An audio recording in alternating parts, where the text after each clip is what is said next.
चला, आजच्या पत्रकार परिषदेसाठी उपस्थित सर्व पत्रकार बांधवांचं मी सर्वप्रथम मनापासून स्वागत करतो। आजची पत्रकार परिषद धाराशिव नगर परिषद अंतर्गत 140 कोटी रुपयाच्या ज्या निविदेवरून सध्या धाराशिव शहराचे राजकारण चाललंय, आरोप प्रत्यारोपांचं राजकारण चाललंय, बदनाम करायचं राजकारण चाललंय, अनेक षड्यंत्राचं बघताय आपण। पोस्टरबाजी, बॅनरबाजी, लायकी काढण्यापर्यंत आधीच भरपूर घाण झालेली आहे, पुन्हा अजून घाण करायचं त्याला काम चाललेलं आहे। आणि त्याच्या अनुषंगानं आमचे धाराशिवचे पालकमंत्री प्रतापजी सरनाईक साहेब यांना देखील पुन्हा तरी आड पडून उबाटाच्या आमदार खासदारांचं नाव घेऊन की पालकमंत्र्यांनी स्थगिती दिली, पालकमंत्र्यांनी स्थगिती दिली। तर वस्तुस्थिती नेमकं काय ही सर्व आपल्या पत्रकार बांधवांच्या माध्यमातून धाराशिवच्या सर्व माझ्या मायबाप जनतेपर्यंत पोहोचली पाहिजे म्हणून आपण आजची धाराशिवची ही पत्रकार परिषद आपण आयोजित केली आहे। 2024 ला म्हणजे 23 फेब्रुवारी 2024 ला या 140 कोटीचा शासन निर्णय झाला। सर्वप्रथम मला आपल्याला हे क्लिअर करायचंय की नेमकं हा निधी कुणी दिला, कधी झाला, कुणाच्या माध्यमातून झाला। तर काय झालंय की तर अशी सध्या परिस्थिती झाली आहे की तर काही कुठं झालंय, कुठला विकास निधी आणला, आम्ही आणला किंवा अजून कुणी आणला, तर ती आम्हीच आणला असं एक खोटं बिंबवायचं काम चाललंय। बॅनरबाजीच्या माध्यमातून, पोस्टरबाजीच्या माध्यमातून, पत्रकार परिषदच्या माध्यमातून सारखं खोटं सांगायचं अशा पद्धतीने चाललंय। आणि म्हणून हे 140 कोटीचं तर खूप मोठं धाराशिवकरांना खूप मोठं कोडं पडलंय। नेमकं काय त्याच्यामध्ये अतिशय क्लॅरिटी आली पाहिजे, लोकांचे संभ्रम झाला नाही पाहिजे, कारण शेवटी धाराशिव जनता ही आमची मायबाप जनता आहे आणि त्यांना सुद्धा वस्तुस्थिती कळाली पाहिजे। आता काय झालंय, दोन घरच एकमेकावर आरोप प्रत्यारोप करायला लागलेले आहेत, त्याच्या पलीकडची वस्तुस्थिती लोकांना माहितच नाही आणि ते आपल्या माध्यमातून पोहोचावे म्हणून आजची खरं तर पत्रकार परिषद आहे। 23 फेब्रुवारी 2024 ला या 140 कोटीचा शासन निर्णय झाला। तो शासन निर्णय महाराष्ट्राचे लोकप्रिय तत्कालीन मुख्यमंत्री एकनाथभाई शिंदे व नगरविकास मंत्री एकनाथभाई शिंदे यांनी हा शासन निर्णय त्यांच्या डिपार्टमेंटकडून निर्गमित केला। याची प्रामुख्याने मागणी आम्ही धाराशिवच्या सर्व शिवसैनिक बांधवांनी, आमचे नगरसेवक असतील, आमचे पदाधिकारी असतील, कारण भुयारी गटार योजनेच्या माध्यमातून शहरामध्ये जे खड्डे पडले होते, जेवढं पूर्ण धूळ, खड्डे, घाण झाली होती, ही सगळी घाण, ही सगळे खड्डे उबाटाच्या सर्व महाविकास आघाडीच्या यंत्रणेच्या माध्यमातून झाली होती। आणि याच्या विरोधात जाऊन की बाबा आपल्या शहराची रस्त्याची कामं झाली पाहिजे, रोडची कामं झाली पाहिजे, आणि तत्कालीन पालकमंत्री तानाजीराव सावंत साहेब यांच्याकडे आम्ही सगळ्या पदाधिकाऱ्यांनी एकमुखाने मागणी केली, साहेब ह्या रोडचं आपल्याला काहीतरी नियोजन लावावं लागेल, कारण आज या ठिकाणी एक आमचा धाराशिव शहरातला आमचा एक बांधव मृत पावलाय, त्या खड्ड्यामध्ये पडून मृत पावलाय। आणि मग सगळ्यांनी पाठपुरावा करून तो शासन निर्णय निर्गमित झाला। शासन निर्णय निर्गमित व्हायच्या आधीच तिथे बॅनर लावले गेले, आम्ही केलं, आम्ही केलं, आम्ही केलं। ते तुम्हाला पाठ झाले, आता 40 वर्षापासून आपल्याला पाठ आहे, त्याच पद्धतीने पुन्हा ती आम्ही केलं, आम्ही केलं, आम्ही केलं। आणि ठीक आहे तुम्ही केलं, पण आता सध्याची परिस्थिती जी झाली आहे निर्माण संभ्रमाची, म्हणून स्पष्टीकरण घ्यायसाठी आपण सगळे बसलोय आज। यानंतर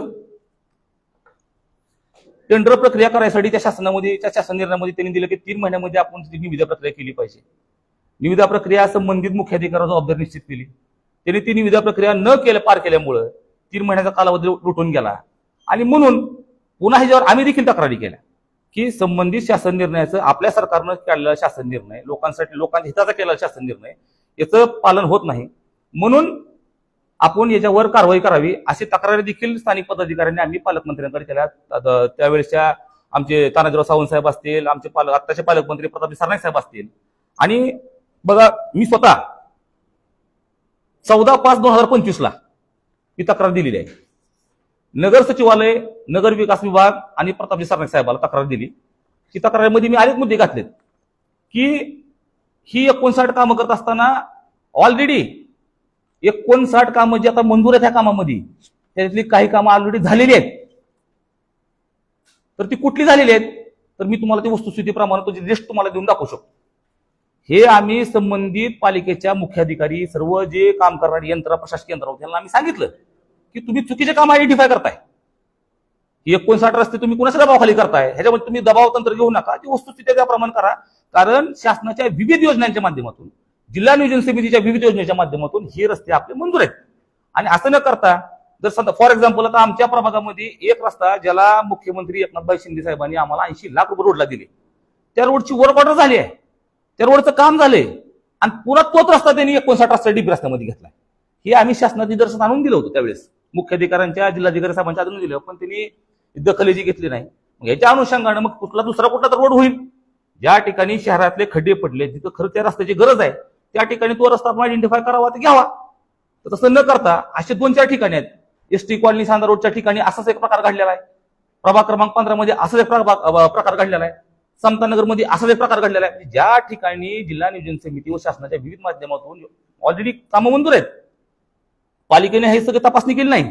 पालिकेतनी वस्तुस्थिती त्या ठिकाणी जाऊन पंचनामे करणं अपेक्षित असताना पालिकेने ते पालिकेच्या ऑफिसमध्ये बसूनच ह्याचा फोन आला की ती रस्ता घे, ह्याचा फोन आला की ती रस्ता घे, अशा पद्धतीने वशिलेबाजीवर त्यांनी 59 रस्ते आयडेंटिफाय केले.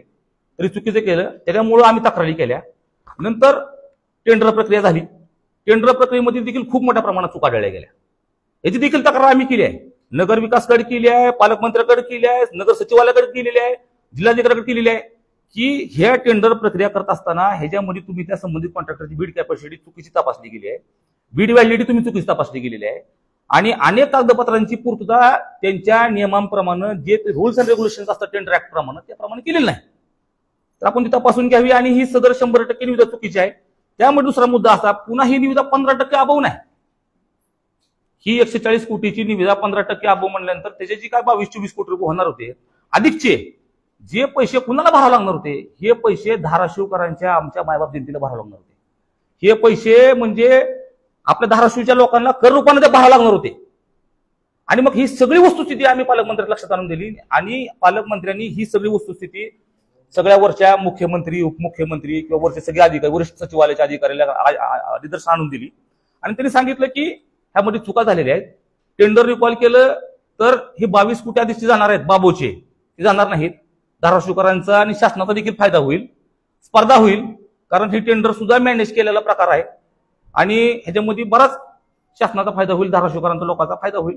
अशा पद्धतीने आम्ही तक्रारी केल्या गेल्या. त्याच्या अनुषंगाने मग पुन्हा ते मुख्याधिकारी सुद्धा फडांची तक्रार केली की त्यांनी कामामध्ये कसूर केला, त्यांनी चुकीच्या पद्धतीनं काम आयडेंटिफाय केले. त्या सगळ्या अनुषंगाने पुन्हा मध्यच्या काळात आपण बघितलं सुद्धा फडे मॅडमची बदली झाली. नंतर डिंगळे पाटील साहेबांकडे चार्ज झाला, नंतर पुन्हा अंधारी मॅडम कडे चार्ज झाला. तर ह्या सगळ्या बघा प्रकरणामध्ये 26 मेला आमच्या सगळ्याच्या तक्रारीवरून माननीय पालकमंत्री साहेबांनी आमच्या सगळ्याच्या तक्रारीवरून मुख्यमंत्री, उपमुख्यमंत्री यांना तक्रार दिली फड मॅडमची, त्याच्या अनुषंगाने बदली देखील झाली. त्यानंतर बघा ही सगळे रस्ते मंजूर करण्यासाठी संबंधित आपल्या नगर परिषदच्या अधिकाऱ्यांनी त्या संबंधित लाडका गुत्तेदार, मी त्या लाडका गुत्तेदार म्हणून आपल्या धाराशिवकरांचा लाडका गुत्तेदार झालाय तो आता सध्या, कारण त्या लाडक्या गुत्तेदाराला वाचवासाठी किती मोठ्या प्रमाणात प्रयत्न चालले आहेत, किती मोठी म्हणजे खोटे प्रयत्न चालले आहेत हे बघून खरं तर मला तर क्यू यायला लागलेली आहे. आणि माझ्या पत्रकार बांधवांना, तुम्हाला सगळ्यांना माझा नम्र विनंती आहे, कळकळीच नम्र विनंती आहे, आपण वस्तुस्थितीच्या पाठीशी राहा, खोट्याला पाठीशी घालू नका. ही सगळं खोटं आणि चुकीचं एकाच्याच घशात घालायचं, लाडक्या गुत्तेदाराच्या घशात घालायचा प्लॅन आहे सगळा. ह्याच्यामधून अनेक आर्थिक लागे म्हणजे आहेत. मग एवढे दिवस निविदा प्रक्रिया प्रलंबित पडली, ती का पडली? तर त्या 15%च्या अभावामुळे पडली. आमची मागणी होती की 15% अभाव द्यायचं नाही. मग इथं विविध पक्षाच्या माध्यमातून आंदोलन केली गेली, उभाटाना उपोषण केलं असेल, राष्ट्रवादी काँग्रेस, आता काल परवाच बघा आमच्या मित्रपक्ष, आमचे शिक्षक आमदार काळे साहेबांनी सांगितलं यासाठी चौकशी नेमली पाहिजे. आज आम्ही शिवसेना म्हणतोय की या प्रकरणाची सखोल चौकशी झाली पाहिजे, निष्पक्षपात चौकशी झाली पाहिजे, दूध का दूध पाणी का पाणी झालं पाहिजे. मग सगळ्या स्तरातून जर चौकशीची मागणी होती आहे तर एकच पक्ष, आमचे मित्रपक्ष भारतीय जनता पार्टी, ह्या भाजप गुत्तेदाराला, त्या कॉन्ट्रॅक्टरला पाठीशी घालायचं काम का करायला लागलेले? हा देखील आम्हाला प्रश्न पडलाय ना. जर याकडे टेंडर 15% अभावून चालले, बघा आता पालिकेमध्ये मी उपनगराध्यक्ष म्हणून काम केले, नगरसेवक म्हणून काम केले, सभापती म्हणून काम केले, आमच्या बॉडीच्या कार्यकाळामध्ये एकही टेंडर अभावून गेलेलं नाहीये. सगळे टेंडर बिलोमध्ये आहेत. 10%, 15%, 20%, 25%, 33% पण टेंडर बिलो आहेत. ह्याच्यामध्ये सर्व धाराशिवकरांच्या लोकांचा फायदा झाला नाही का? ह्याच्यामध्ये शासनाचा फायदा झाला नाही का? मग एकाच गुत्तेदाराला 15% अभाव द्यायचा, ही अट्टास कुणाचा? ह्याला पाठीशी कोण घालतोय? आणि समर्थ मग माझे मी सहकारी भारतीय जनता पार्टी लोक समर्थन का करायला लागले त्याचं, हा देखील आम्हाला प्रश्न पडलाय. आणि बघा आम्ही शिवसैनिक आहेत, जी वस्तुस्थिती आहे आम्ही ती मांडणार, जे खरं आम्ही ते बोलणार, आम्ही खोट्या समर्थन करणार नाही. काम तर आमच्याच सरकारनं मंजूर केलेलं आहे, आमच्या मुख्यमंत्र्यांनी केलेलं आहे, आमच्या पालकमंत्र्यांनी मंजूर केलेलं आहे. ते देखील तुम्ही म्हणताय ना आम्ही मंजूर केलं, ठीक आहे बाबा तुम्ही केले, पण एवढ्या प्रमाणात 15% अभावनं करायचं, त्याला पुन्हा पाठीशी घालायचं, तर ही ती चुकीचं आहे, ती चुकीचं आहे. ही म्हणायची ताकद आम्ही शिवसैनिकांमध्ये आहे.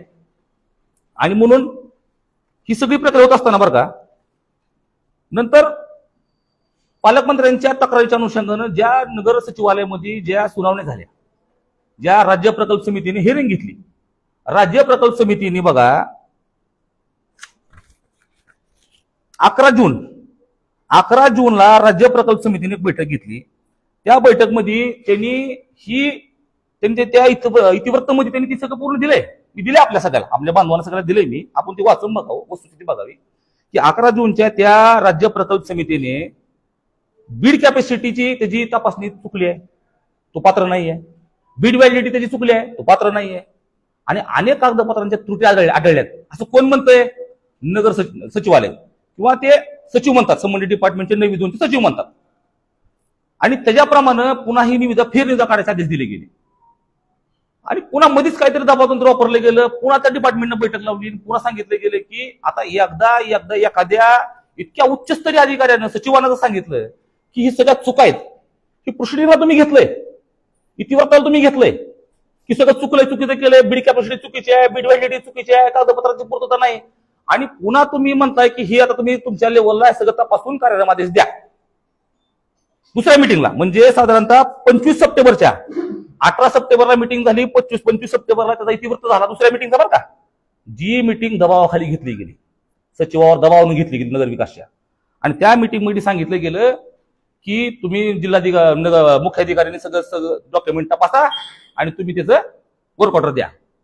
मग इथं जे आपल्या मुख्याधिकारी आहेत, महामहिम मुख्याधिकारी नवीन आलेत बरं का, पहिले 1-2 महामहिम होऊन गेले, तर तिसरी आता महामहिम मुख्याधिकारी आलेले आहेत आपल्या इथं.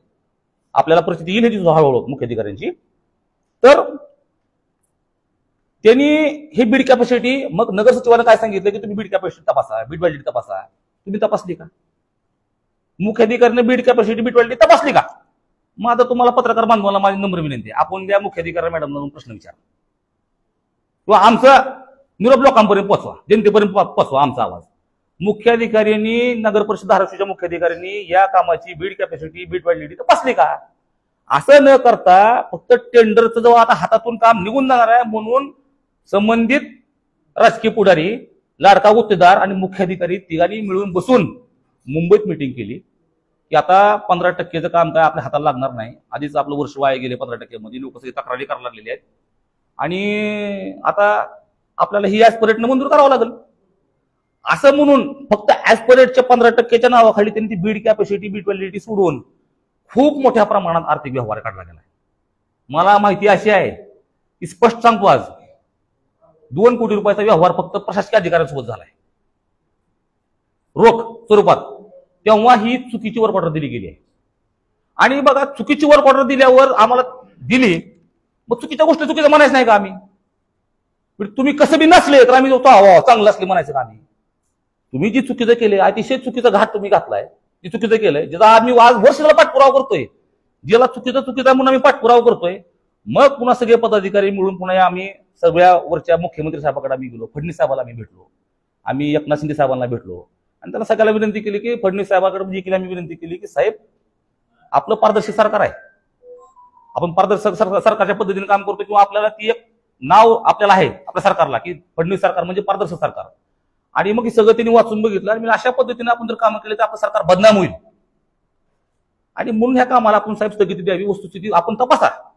आणि म्हणून फडणवीस सरकारनं कालच्या 28 तारखेला या कामाला स्थगिती दिली. स्थगिती आदेश सुद्धा आपल्याला मिळाला, मी दिल्या सगळ्याला आपल्याला. अशा पद्धतीमध्ये मग ही सगळं झालं. आता शेवटला काय केलं, आता बॅनरबाजी, पोस्टरबाजी आणि काय सांगायचं, पुन्हा सुद्धा आड पडून पुन्हा पालकमंत्र्यांची बदनामी करायला सुरुवात केली की ह्यांनी हातापाया पडले, त्यांनी पक्षप्रवेश करतो म्हणला म्हणून पालकमंत्र्यांनी स्थगिती द्यायला सांगितली. ही स्थगिती फडणवीस सरकार दिलेली स्थगिती आहे. ही स्थगिती का तुमची आमच्या घरची स्थगिती नाही. आम्ही वस्तुस्थितीप्रमाणे तक्रारी केल्या आणि त्याप्रमाणे स्थगिती दिली गेली.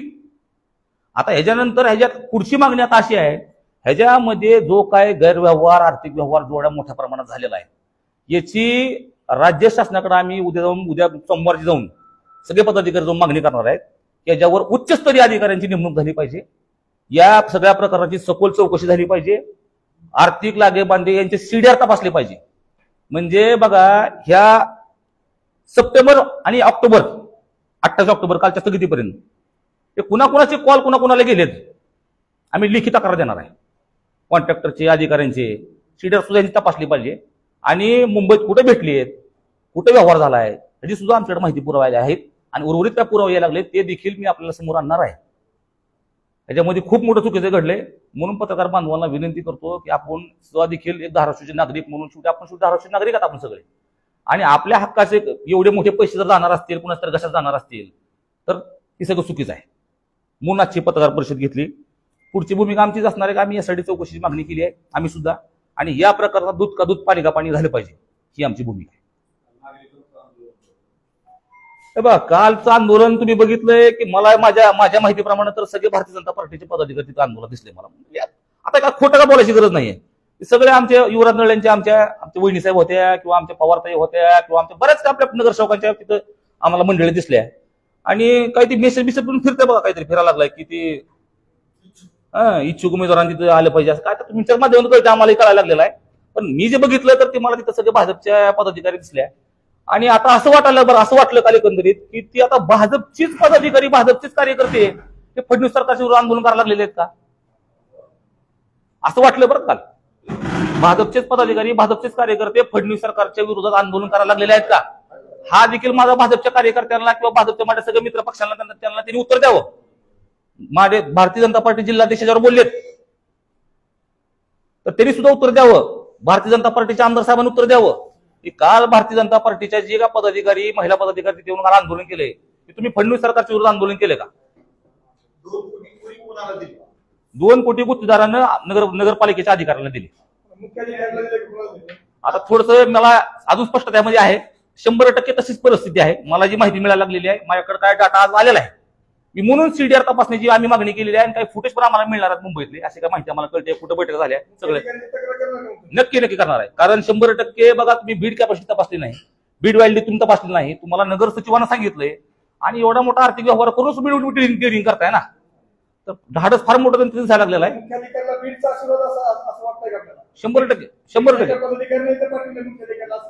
100% मला एवढं नाही आता मला ह्याच्यात बाकीचं ते बीडचं वर आम्हाला माहिती नाही पण आर्थिक व्यवहारामध्ये घडलाय आणि आर्थिक व्यवहारातूनच एवढं मोठं धाडस आपल्या नगर परिषदच्या अधिकारी मुख्याधिकारी आणि कर्मचाऱ्यांनी केलेलं आहे. हे आता 8 दिवसापूर्वी घडले सगळे. बघा ना 16 तारखेला मला सांगायचं या पत्रकार बांधवांना 16 ऑक्टोबरला वर्क ऑर्डर दिली एकदम गोपनीयतेने दिली अतिशय गोपनीयता बाळगली गेली सगळ्या प्रक्रियेमध्ये म्हणजे कुणाला कळू दिलं नाही कसलंच काय कुणाला कळू दिलं नाही. ह्याच्या उपर बरं का ह्याच्या उपर परवा जेव्हा स्थगित आदेश आला हाय तुम्हाला सांगतो मी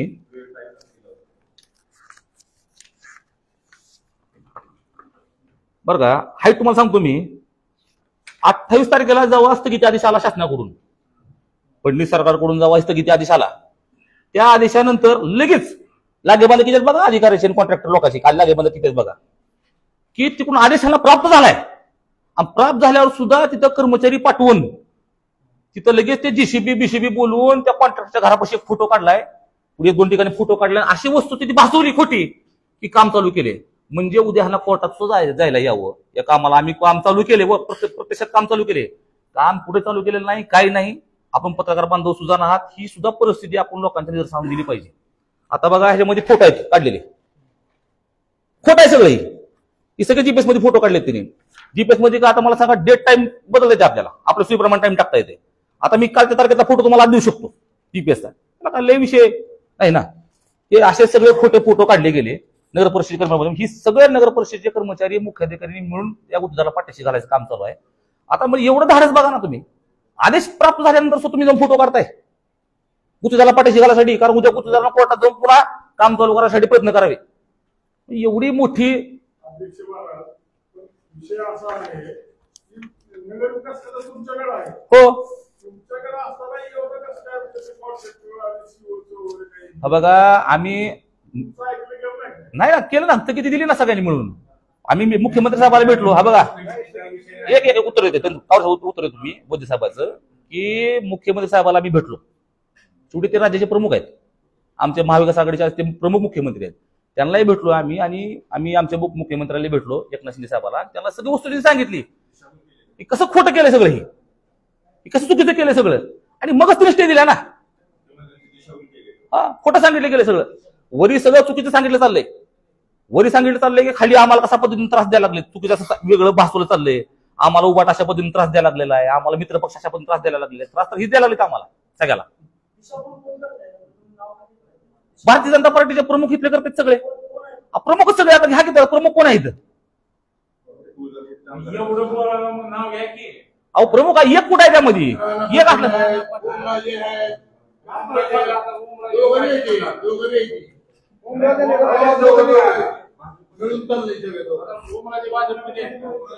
भाजपमध्ये नाही तो खासदार आहे एसआयटी लावा तक्रारी करा कोण करते एसआयटी लावा कशाची म्हणली ती कशाची कामाची जी अनियमितता झाली आहे त्याची एसआयटी लावा ह्याच्या संदर्भात मी पत्र दिले मुख्यमंत्र्यांनी काम करून काम चुकीचं आहे कॉन्ट्रॅक्टर जे आहे ते चुकीचं आहे दोघं आहे की याला पर्याय पाहिजे आता शहराला लक्षात घ्या 15 वर्ष झाली चालू आहे लक्षात घ्या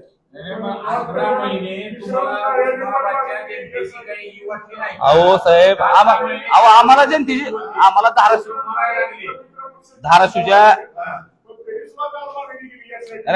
धाराशिवच्या जनतेची जर काळजी नसती 140 कोटी दिले असते सरकारनं आपल्या कुणी दिले पैसे मला सांगाय आता 15% आपण द्यायचं एक मिनिट 15% आपण द्यायचं का त्याला म्हणून तर अडकून पडलं ना 15% नको नको म्हणून तर 15% द्या ही कोण म्हणत होतं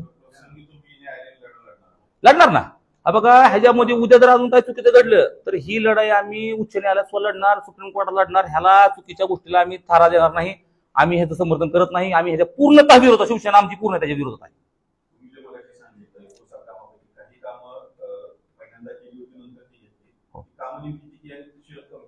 एक 2-3 काम आहेत बघा त्यातले एक 2-3 कोटी रुपयाची कामं त्यामध्ये असतील साधारणतः जे चुकले गेलेत डबल म्हणजे ऑलरेडी कामं झालेत 30 कामं दाखवलीत त्याची ते फार 2-4 महिने आधी कामं संपलीत ती शेवटी काय होतं बघा शासनाच्या माध्यमातून मिळणारा निधी आणि जिल्हा नियोजन समितीच्या माध्यमातून जो नगर परिषदेला मिळणारा निधी आहे तो पालिकेकडेच येतो ना मग पालिकेच्या अधिकाऱ्यांचं बघायचं कन्फर्म करायचं व्हेरीफाय करायचं काम नाही का त्यामुळे एकदम सुस्त प्रशासन ह्याला काही लोकांना जनतेचं देणं घेणं नाहीये ह्याच्यावर पुन्हा कुणीतरी काहीतरी सांगितलं की त्या लोकांनी ऐकायचं फोन करून ऐकायचं आम्ही त्याला सांगितलंय म्हणून तक्रारी केल्या ना आम्ही तक्रारी का केल्या ही सगळं आम्ही कशामुळे तक्रारी दिल्या हे तक्रारी द्यायचं कारण तेवढं आहे की सगळं चुकीचं चाललंय एकाच माणसाला पाठीशी घालून एकाच माणसाला 15% नाबवरून काम द्यायचं सगळा जो घाट घातला गेला सगळं ठरवून केलं गेलं सगळं मॅनेज करून केलं गेलं म्हणून ह्याला आमचा विरोध आहे ह्या ज्यातलं एकही काम आज जर कुठले पुढारी आणि कोण जरी प्रयत्न करायला लागलेत ह्यातलं एकही काम या काही कार्यकर्त्याला मिळणार नाही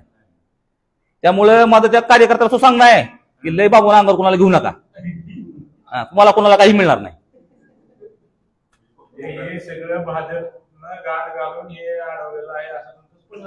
नाही दोघांनी ह्याच्यामध्ये आडकाठी आणलेली आहे उबाटावर बी आमचा आरोप आहे शेवटी रस्ते आज फोडले कोणी रस्त्याचा उकांडा आज गावचा उकांडा कोणी केला उबाटाने केला ना रस्ते फोडले कोणी आज आपण जी बघतोय आज पाटील साहेब आपण जी बघतोय कुणामुळे बघतोय ही खड्डे कुणामुळे नशिबाला आलेत आपल्या आज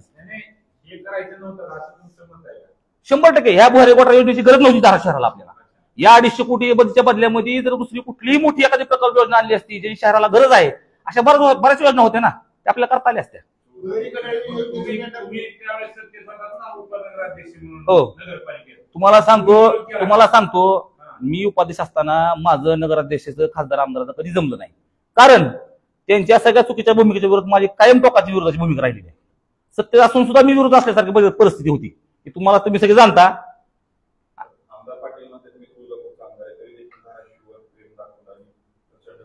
नाही बघा मी स्पष्ट सांगतो आपल्याला अजून सुद्धा ठामपणानं हा 140 कोटीचा निधी आमचे तत्कालीन मुख्यमंत्री नगर विकास मंत्री एकनाथ शिंदे धाराशिव तत्कालीन पालकमंत्री तानाजीराव सावंत साहेब आणि आम्हा शिवसेनेच्या पदाधिकाऱ्यांच्या माध्यमातून आलेला निधी आहे.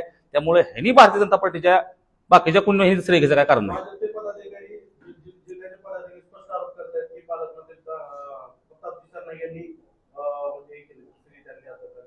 नाही बघा, नाही नाही कसा विषय बघा, स्थगिती ही फडणवीस सरकारने दिली आहे. मी तुम्हाला अजून क्लिअर करतो. आम्ही तक्रारी केल्यात पुरी, स्थगिती फडणवीस सरकारने दिलेली आहे आणि ते सुद्धा चुकीचं करणार नाहीत. मला पूर्ण विश्वास आहे फडणवीस सरकारवर, चुकीचं काही होणार नाही.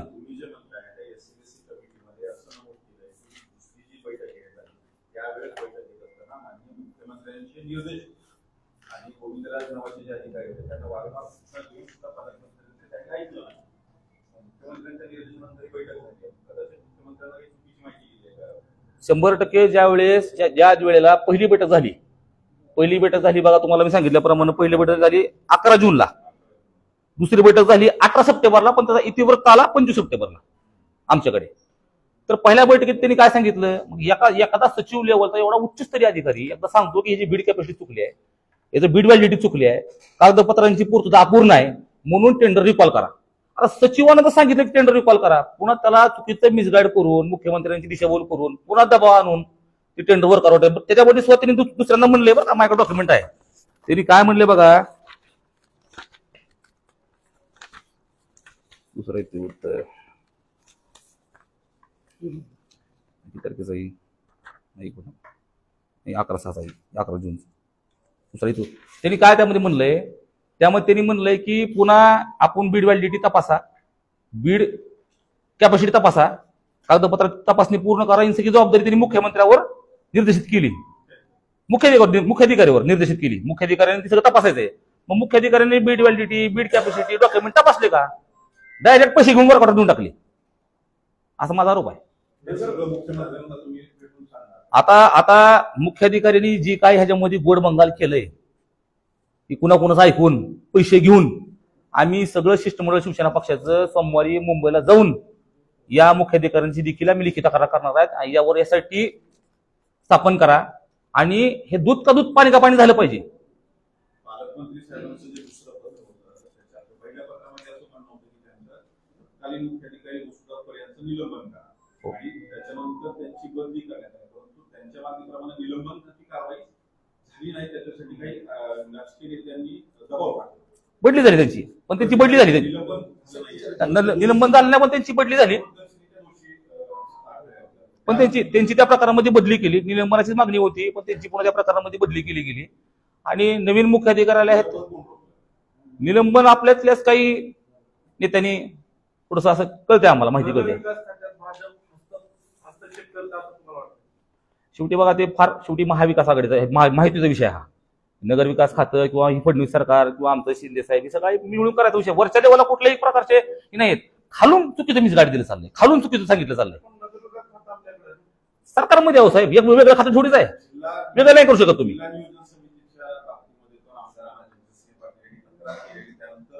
निधी रोखला गेला असं पालकमंत्र्यांनी सांगितलं आणि बाकी बऱ्याच गोष्टी समोर आल्या. ते नेमकं काय कारण? आता बघा 140 कोटीचे काम, 140 कोटीच्या कामाला फडणवीस सरकारनं स्थगिती दिली म्हणून एवढ्या मोठ्या प्रमाणात बॉम्बाबॉम्ब केली. भाजपचेच कार्यकर्ते आता सरकारच्या विरोधात आंदोलन करायला लागलेले आहेत. मग आजच तुम्हाला एवढी जाग 140 कोटीच्या कामासाठी का आली? जिल्हा नियोजन समितीला स्थगिती माननीय भारतीय जनता पार्टीच्या आमदारांनी दिली तक्रार. मी आज स्पष्टपणाने सांगतो की त्यांना त्यांचं असं म्हणणं होतं की अनियमित झाली, पण त्याच्यावर कधी बोलायला दिसत नाहीत. मला असं वाटतंय की 140 कोटीवर आणि डीपीडीसीच्या सगळ्या गोष्टीवर त्यांनी एकदा बोलावं ना, त्यांची भूमिका त्यांनी स्पष्ट करावी. दुसऱ्या पदाधिकाऱ्याला पुढे करून त्यांनी भूमिका स्पष्ट करण्यापेक्षा त्यांनी स्वतः भूमिका स्पष्ट करावं असं माझं म्हणणं आहे. भाजपचा असा आरोप आहे की पोपटाचे नेते प्रवेश करतो म्हणून पालकमंत्री नुसतं सगळं चुकीचं आहे, सगळं चुकीचं आहे, साफ चुकीचं आहे. कोणी प्रवेश करायचा विषय नाही आणि कुणा काय नाही. आम्ही सगळ्यांनी तक्रारी केल्या, बरं चुकीच्या गोष्टीला चुकीचं म्हणायचं नाही का आम्ही? त्याच्यामुळे सगळं ही चाललेला विषय सगळा. तानाजी सावंत साहेबांची भूमिका ही वस्तुस्थितीला अनुसरून आहे आणि या सगळ्या गोष्टीला त्यांचं समर्थन आहे.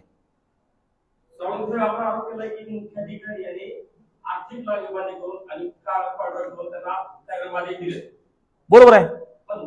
नगरविकास खात्यावर त्याला दुसऱ्या पत्राला आपल्याला केला, त्याच मुख्याधिकाऱ्याने चौकशी करून अहवाल सादर करावं सांगितलंय. निष्पक्षपणे चौकशी करता गेली. ते काढापाठी नाही नाही, ह्याच्यावर आता सांगितलं तुम्हाला मी, बंधू तुम्ही ऐकलं नाही. सोमवारी आम्ही सगळं शिष्टमंडळ मुंबईला जाऊन आम्ही मुख्यमंत्री साहेब फडणवीस साहेब आणि शिंदे साहेब अजित पवार साहेबांची भेट घेणार आहेत. आणि ही चौकशी आता मुख्याधिकाऱ्याकडे न देता राज्यस्तरीय उच्चस्तरीय एखादा अधिकारी एसआयटी एखादी स्थापन करावी आणि हे सगळ्या प्रकारांची सखोल चौकशी, सीडीआर जीपीएसच्या फोटोचा पण ते सगळं उलगडा झाला पाहिजे. जीपीएसचे फोटो कधी काढले, तारखा बदलून काढले, म्हणजे सरकारचा आदेश होऊन देखील मुख्याधिकारी धाडस करतात, एवढी हिंमत. सरकारचा आदेश आलाय स्थगिती करा, काम करा म्हणून, फडणवीस सरकारचा आदेश आहे, त्याला पुन्हा मुख्याधिकारी चॅलेंज करून खोटं करतात. त्या गुत्तेदाराला हाताशी धरून जाऊन त्यांनी फोटो काढलेत. त्यांनी कदाचित असू शकतंय राजकीय बदनाम करायचं षडयंत्र दिसतंय मला एकंदरीत, कारण सगळंच खोटं चाललेलं, सगळं खोटं आहे. ज्या पद्धतीनं सगळं दिसायला लागलेलं आहे, आम्ही जे ऐकायला लागलो सगळं खोटं आहे, सगळं खोटं पेरलं चाललंय. आता काल बघा काही 2 विषय झाले, भाजपच्या महिला पदाधिकारी तिथून आंदोलन करण्यात असं सांगितलं गेलं की धाराशिव शहराची महिला कृती समिती आहे. अहो खरं सांगा ना, लोकांना खरं सांगा ना, हाय तर भाजपची म्हणा ना तुम्ही. भाजपचे लोक म्हणले आमची नाहीत, तुमच्या त्या पदाधिकाऱ्याच्या नगरसेवकाच्या बायका तिथे बसल्यात आंदोलनाला, ती म्हणते नाही आमची नाही. अरे वस्तुस्थिती सांगा ना, कसली कृती समिती आणि स्थापन केली आहे? काय ह्यांचेच पदाधिकारी आहेत, ह्यांचेच महिला आहेत. अहो केलं तर केलं म्हणा ना, घाबरता कशाला? म्हणून सांगतो की तुम्हाला जर बोलायचंय तर भारतीय जनता पार्टीचे आमचे मित्र आमदार आहेत राणाजी पाटील, त्यांनी याबाबतची सगळी भूमिका स्पष्ट करावी, दुसऱ्याला पुढे करू नये. पता सांगितली जातं तुम्हाला किंवा जिल्ह्याच्या डीपीडीसीची स्थगिती भाजपच्या आमदार साहेबांनी तक्रार दिली, त्यांना वाटलं की त्यामध्ये अनियमितता झाली. मग त्यावेळेस का वाटला नाही का जिल्हा विकास थांबलाय म्हणून? 8 महिने आम्ही 100 भेटलोय, मुख्यमंत्र्यांना भेटलोय, उपमुख्यमंत्र्याला भेटलोय, त्यांना भेटलोय, विनंती केली संपवा विषयी. तुमचे जे काय विषय आहेत ना पण ते कधी ह्याच्यावर खुलून बोललेच नाहीत. विक्रम काळे साहेबाला देखील आम्ही संपर्क साधणार आहेत, कारण काल त्यांनी पत्रकार बांधवांच्या माध्यमातून आम्ही तो व्हिडिओ बघितला, त्यात असं कळतं की त्यांची देखील एसआयटीची भूमिका आहे. पण आमची शिवसेनाची भूमिका तीच आहे, राष्ट्रवादी अजित पवार गटाची भूमिका तीच आहे, आणि भाजपनं सुद्धा ही भूमिका मांडावी, मी ह्या मताचा आहे. चुकीच्या गोष्टी समर्थन करू नये भाजपनं सुद्धा. डीपीडीसीच्या मीटिंगमध्ये त्या कामांची स्थगिती उठवली असं म्हणून सांगितलं, पण प्रत्यक्षात 22 कोटीच्या कामाची स्थगिती. मी अधिकची माहिती घेऊन सांगतो आपल्या ह्यामध्ये.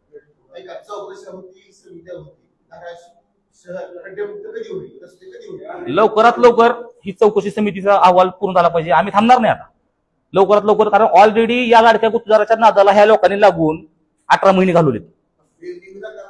फेरनिविदा आमची मागणी फेरनिविदेची आहे, आम्ही ठाम आहे या भूमिकेला.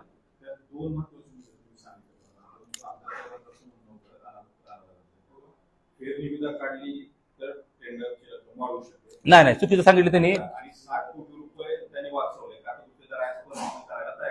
नाही बघा, जर 140 कोटीचं त्यांनी 15% जर ती अबोव रक्कम कमी केली तर ती 22-23 कोटीची अमाऊंट निघायला लागलेली, ते आम्ही कॅल्क्युलेशन करून बघितलेलं आहे.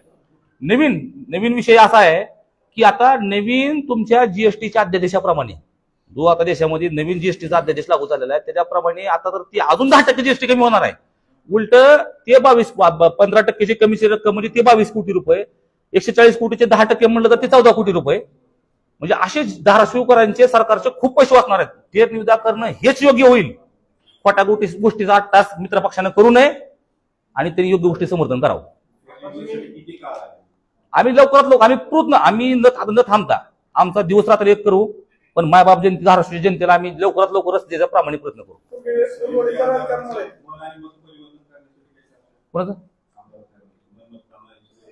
ठीक आहे, पुढचं काय बघू आता. ह्या विषयावर तर काय नाही, पण वेगळ्या विषय या विषयात तर काय होईल असं वाटत नाही, पण वेगळ्या विषयाच्या अनुषंगानं माझा प्रश्न आंदोलन माहिती आहे का?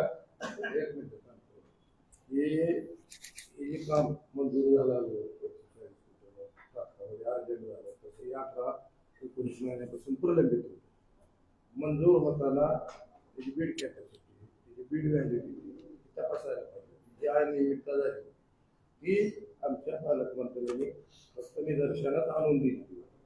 त्यामुळं तिथली जी सेक्रेटरी आदरणीय मुख्यमंत्री यांच्या लक्षात आल्यानंतर ही तात्काळ रद्द झालेलं काम, हे काही विषय कुठल्या पण तुम्ही आजपर्यंत जेवढा बी निधी परत गेला, मागं 100 कोटी गेला, 75 कोटी गेला, हे सगळे निधी शहराच्या विकासाचे. ही जात असताना दोघं बी सांगायला होतं मला, उभाटा आणि भाजप, त्या दोघांचाही त्याच्यामध्ये हात होता. एक तर काम एकाला आणायचं आणि एकाने त्याला आडवं लावायचं, यासाठी लावा आणि सावंत साहेबांच्या जनरल दोघांनी केलेलं आहे पक्षाने. पालकमंत्री सावंत साहेब होते त्यावेळेस पुन्हा आनंदाने तक्रार केली. तक्रार केलं पण पालकमंत्री स्ट्रॉंग होते ना सावंत साहेब, ते ऐकत नव्हतं ना, ते बरोबर करत होतं ना. परंतु आज काय झाले, यांनी 15 वर्ष झाली बघा तुम्ही सत्ता कुणाचे, कधी बोमराजे असते कधी राणा पाटील असते, ही शहर त्यांनी चालवली. 15 वर्षात तुम्ही शहराची परिस्थिती बघितली आणि हे दोघं काय सांगतात, आम्ही कट्टर विरोधात. मी सांगतो अजिबात मी कट्टर विरोधात नाही, हे दोघं एक आहे. मी एकच उदाहरण देतो आणि पुरावे सिद्ध देणार आहे, देणार पण आज नाही, मला निवडणुका लागल्यानंतर मी पुरावे देतो. ही जी भुयारी गटार योजना आहे, या भुयारी गटार योजनामध्ये पहिले तिघाचे पैसे खाली, त्यावेळेस सरकार होतं उद्धव बाळासाहेब ठाकरे. त्या सरकारमध्ये काम मंजूर करून आणलं ओमराजे, त्याच्यामध्ये टेंडर प्रोसेस केली. तो जो कॉन्ट्रॅक्टर आहे तो कॉन्ट्रॅक्टर ब्लॅकलिस्टेड आहे, आमच्या सगळी यादी आहे. ब्लॅकलिस्टेड कॉन्ट्रॅक्टरला त्यांनी काम दिलं, तात्काळ त्यांनी टेंडर प्रोसेस करून ते काम चालू झालं. त्याच्यानंतर सरकाराला 2.5 वर्षानं भाजप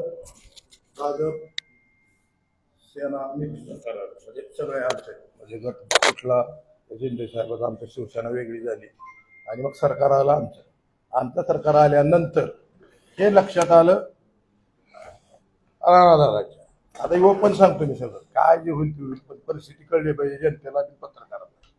ज्यावेळेस हे टेंडर झाल्यानंतर ह्यांच्या लक्षात आल्यानंतर ह्यांनी वर केंद्रात अमित शहांबरोबर चर्चा केली की बाबा हा जो कॉन्ट्रॅक्टर आहे त्या भुयारी गटार ब्लॅकलिस्टेड आहे, याला काम दिले गेले तर हे थांबवलं पाहिजे. पण ज्यावेळेस शहासाहेबाच्या ऑफिसमधून ही सगळी माहिती घेतली गेली तरी टेंडर प्रोसेस पूर्ण संपलेली होती, त्याचं काम चालू झालेलं होतं, त्याचं मटेरियल येऊन पडलेलं होतं, त्याच्यामुळे त्याला काय करता आलं नाही. त्याच्यावर काय करावं लागेल. मग त्यावेळेस दादानी ही टेंडर प्रोसेस हायकोर्टामध्ये टाका म्हणून सांगितलं. हायकोर्टामध्ये ही प्रोसेस झाली, त्यांनी पिटिशन दाखल केली की हा ब्लॅकलिस्टेड कॉन्ट्रॅक्टर आहे आणि त्याला ही काम देता येत नसताना काम दिलं गेलंय. ही चर्चा झाल्यानंतर त्यांची मध्यस्थी डील झाली. त्यावेळेस जिल्हाध्यक्ष भाजपचा मध्यस्थी डील झाली आणि त्यांचंही काही मिटवलं गेलं आणि ती केस विड्रॉल झाली. कागद आहेत माझ्यापाशी, अजिबात हे बोलू शकत नाही. आता किती कमिशन घेतलं, काय घेतलं, म्हणजे ही जी दोघांची भांडणं चालू आहेत ही भांडणं टोटल चुकीची आहेत. फक्त जनतेची दिशाभूल आणि तिसरा कोणी माणूस इथं तयार झाला नाही पाहिजे ही भूमिका यांची आहे. आता अनेक कार्यकर्ते ज्यांनी हातोरात्र मेहनत करून उभा राहिलेले आहेत, कष्ट केलेले कार्यकर्ते फळ्या तयार केलेल्या आहेत, असं असताना तिसरा पर्याय उभारू द्यायचा नाही ही त्यांचा पहिल्यापासूनच आहे. आता ही संधी आहे लोकांना या नगरपालिकेच्या माध्यमातून हे देऊन सोडून तिसरा पर्याय आपल्याला निवडता येईल का आणि तिसरा पर्याय निवडला पाहिजे या भूमिकेचा मी आहे. आणि पार्टीनं सुद्धा आता जी भूमिका आहे पार्टी सुद्धा स्वतंत्र लढलं पाहिजे ही पार्टीची आमच्या भूमिका आहे. त्यामुळे आम्ही स्वतंत्र लढण्याची तयारी केलेली आहे. आमच्या 10-15 प्रभागामध्ये कार्यकर्ते टीम सगळं झालेलं आहे. त्यामुळं मी आज एवढंच सांगतो की ही जी भांडणं आहेत ही शहराला मारक आहेत. आजपर्यंत शहराचं नुकसान झालेलं आहे या दोघांचं. तुम्ही सगळे पत्रकार घेतलेले आहे, तुम्हाला सगळ्याला माहिती आहे काय परिस्थिती आहे. यानं त्याला म्हणायचं त्याला याला म्हणायचं आणि जनतेनं त्यांची चर्चा ऐकायची आणि तिची मजा घ्यायची. हे चालणार नाही. ह्या निवडणुकीमध्ये जनता विचार करणार आहे आणि ही निवडणूक जनतेच्या ताब्यात जाणार आहे. पर्याय सोडून हे दोघं सोडून तिसरा पर्याय जनता निवडणार आहे. त्यामुळं आता ह्यांनी काही जरी सांगितलं तर जनतेच्या लक्षात आलेलं आहे सगळं. कोण खड्डे मुक्त करतंय, कोण त्याचे खड्डे वाढवतंय, कोणा कशी भुयारी गटार योजना राबवली जाते, पाणी पुरवठा योजना कशी राबवली जाते, सगळ्या योजनामध्ये भ्रष्टाचार झालेला आहे. तो प्रचंड प्रमाणातला भ्रष्टाचार आहे. आणि ते सगळे मध्यस्थ आहेत सगळ्यांचे. कॉन्ट्रॅक्टर माझा निवडला पाहिजे, त्या कॉन्ट्रॅक्टरच्या माध्यमातून त्यांना काय मिळायचे मलिदा मिळाला पाहिजे. ह्या सगळ्या गोष्टी आजपर्यंत चालू आहेत. दाखवताना असं स्वच्छ प्रतिमा दाखवते दोघंही, पण प्रतिमा कोणाची स्वच्छ नाही. सगळे माझे नगराध्यक्ष मकरंद राजे निंबाळकर, ओमराजे निंबाळकर, राणा पाटील यांनी शहराचं पूर्ण वाटोळ केले. आमचा पक्ष आहे एकनाथ शिंदे स्वतंत्र निवडणूक लढवणार म्हणूनच सांगितलं आणि आम्ही तिसरा पर्याय राहणार आणि जनता आमच्या सोबत राहील. जनतेच्या म्हणजे जनतेतून आम्ही उमेदवार सुद्धा निवडला जाईल. स्वतंत्र म्हणल्यानंतर आमचा आम्ही लढा- भाजपच्या विरोध असं नाही. लक्षात घ्या. ग्रामपंचायत, नगरपंचायत, नगर परिषद ह्या कधीही युतीतून लढल्या जात नाही. कशीही युती होऊ शकते. उद्या अजित पवार गट आम्ही एकत्र येऊ शकतो. वरिष्ठ पातळीवर जर महायुतीतून लढा म्हणून असे आदेश आले तर नक्की वरिष्ठ पातळीवर आम्ही समजून सांगितलेलं, आमची बैठक झाली. पुढची भूमिका काय तसे आदेश आले तर कशी त्याच्यावर ठरवू ना. त्यावेळेस ठरवू की आज काय त्याला ठरवायचं. आज ठरवू. हा मैत्री आता कसं आहे, आज नाही ठरणार हे. नाही मैत्री आदेश आला. ठरवू. बरोबरच आदेश घ्यायचा आपल्याला. आपण लढवणार आहे ना कार्यकर्त्याच्या निवडणुकीत. आज 146. आज 146. चालतं.